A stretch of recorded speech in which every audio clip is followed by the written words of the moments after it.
Imagine the future of sports does not distinguish sex.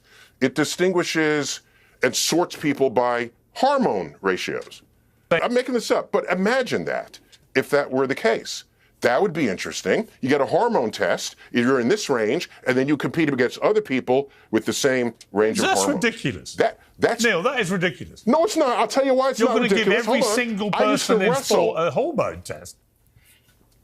Hold on. I used to wrestle.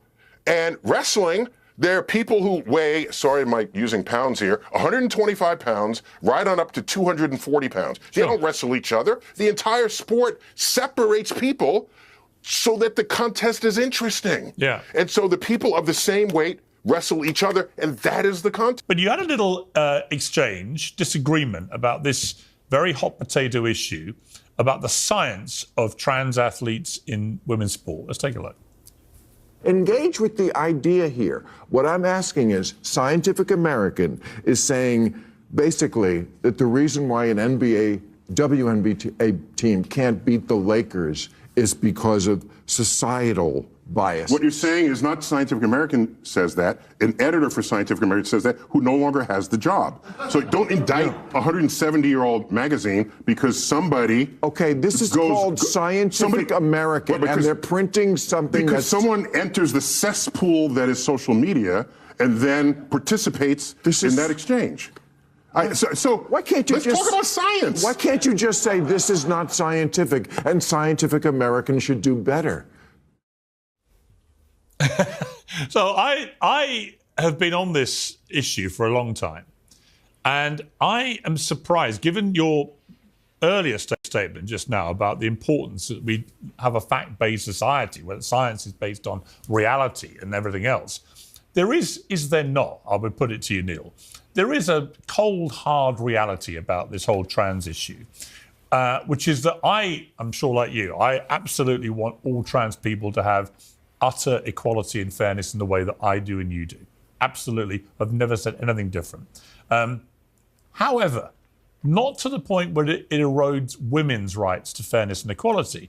And there is clearly a growing unfairness and inequality from the issue of people who are born biologically male, identifying as women and being allowed to compete against biological females, and then beginning increasingly to be quite dominant, to the extent where we saw people winning in the boxing in the Paris Olympics. We've just seen the Footballer of the Year, Women's Footballer of the Year in the UK, voted by the BBC, Barbara Banda from Zambia, also has been banned for sex-related issues in terms of not being allowed to compete in previous tournaments. And so on and so on. The UN just had a big report which said that 900 medals around the world in competitive sport have been deprived from female athletes because trans athletes had won. So I put it to you that you're a scientist. It is clearly an indisputable scientific fact that biological males have a superior power and stamina and lung power and all these other things to biological females, because if they didn't, we would never separate the sexes in sport. The Olympics would be gender neutral, and they're not for a reason. Women wouldn't win anything. So when I hear you try and justify it or say that there's a scientific, and maybe there's not, maybe I'm misquoting you here, but there's some kind of scientific reason why it's fine, I'm like, hang on, Neil, you're Mr. Reality Check. You're Mr. Cold Hard Fact. Surely you can see that this is wrong without it actually having to be transphobic to say that. Well, so you have me here live on your show. We don't have to comment on other shows. So let's just have this conversation. Yeah. So I did my own study of the relative speed of men relative to women in Olympic sports, the world records, from the 100 meters to the 200 meters, the 400, right on up to the marathon. And what I noticed is in every event, on average, men were 10% faster than women, 10% faster.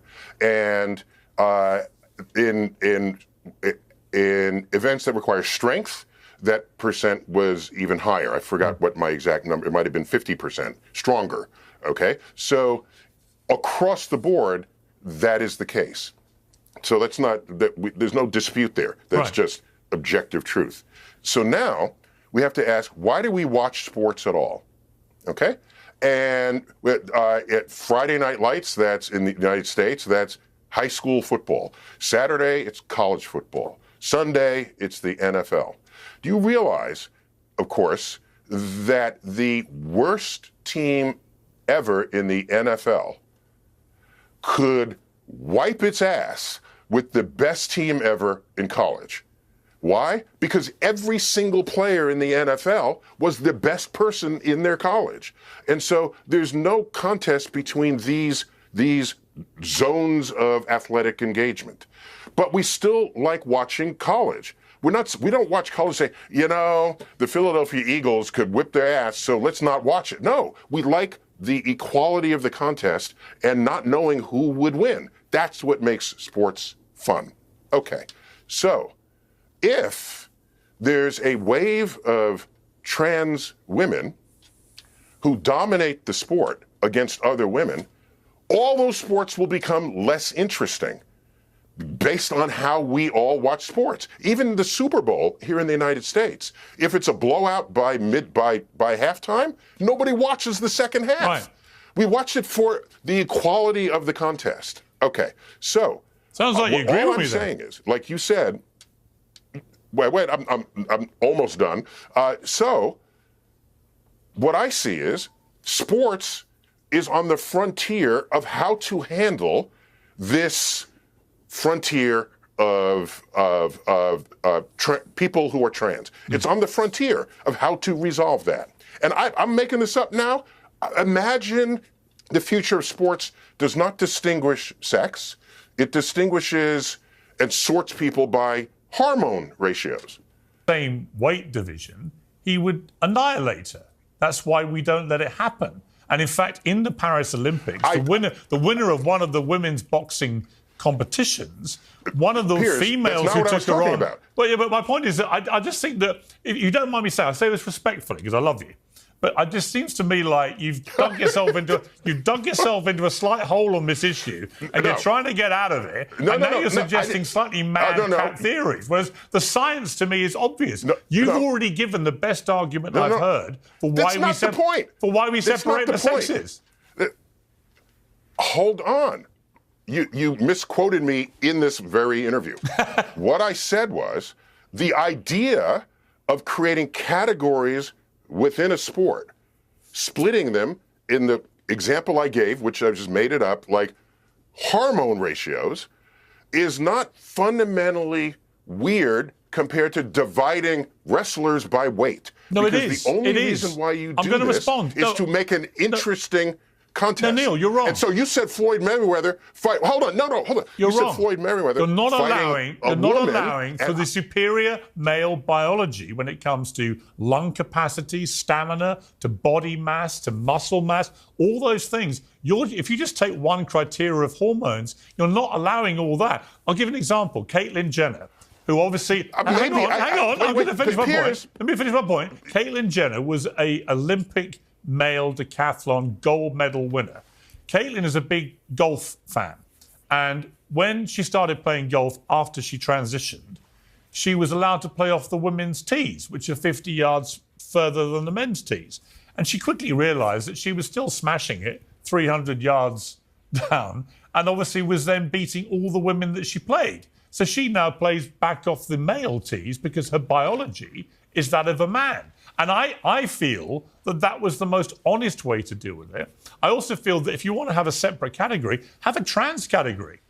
Or have trans women compete against men, which is their biology.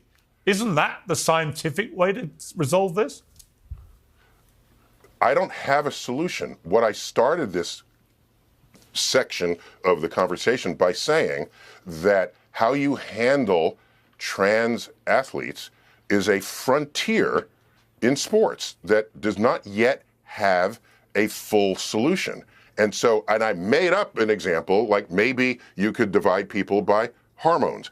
I don't know if that would work physiologically, but at the end of the day, we watch sporting events because they are competitively interesting.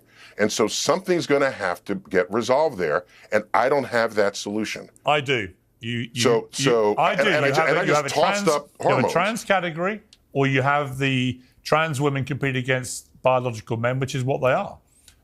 And I completely respect trans rights. That may be, that may be how it settles, but I don't know. But I'm telling you, it's a frontier without a current solution that everybody agrees to. That's all I'm telling you. And I started this by affirming, yes, men are faster and stronger than the average man is stronger and faster. Dude, world-class men are faster and stronger than world-class women. Obviously, there's huge overlap when you come down the rest of the distribution. The truth is, if you had a gender-neutral Olympics, how many women, biological female women, would win gold medals if it was open to men and women? The answer is literally like they might win one or two. I'm trying to stay above. You're creating this world that makes great clickbait. No, I'm not. Honestly, I'm not. No. I honestly, yes, I'm throwing back at you the thing you throw back at other people, which is science. I'm telling you that it's the scientific reality, unless you say otherwise, and I don't think you do, because you've already explained that men have a superior speed and power. I'm not saying otherwise. I started this. The science is clear to me. I started this by saying it. But the science is clear, isn't it? And I'm saying the solution isn't clear, even if the science is.